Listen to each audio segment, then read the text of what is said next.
ಶ್ರೀ ಮೈಲಾರ ಜಾತ್ರೆಯ ಎರಡನೇ ದಿನವಾದ ಇಂದು ಡೆಂಕನಮರಡಿಯಲ್ಲಿ ಶ್ರೀ ಬಿಲ್ಲುದೇವರ ಪೂಜೆಯನ್ನು ವಂಶ ಪಾರಂಪರ್ಯ ಕಾಣಿಕ ನುಡಿಯುವ ಶ್ರೀ ರಾಮಪ್ಪಜ್ಜ ಗೊರವಯ್ಯನವರು ವಿಶೇಷವಾಗಿ ನೆರವೇರಿಸಿದರು.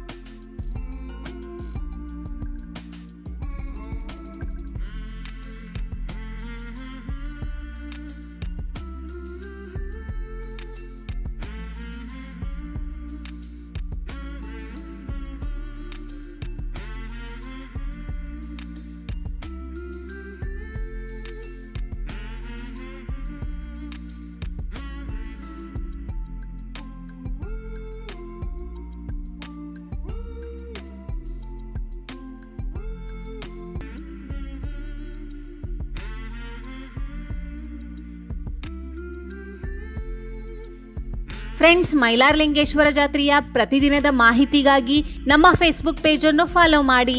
ಹಾಗೂ ಈ ವಿಡಿಯೋ ಇಷ್ಟ ಆದರೆ ಲೈಕ್ ಮಾಡಿ, ಶೇರ್ ಮಾಡಿ ಹಾಗೂ ತಪ್ಪದೆ ನಮ್ಮ ಚಾನಲ್ನ ಸಬ್ಸ್ಕ್ರೈಬ್ ಮಾಡಿ. ಧನ್ಯವಾದಗಳು.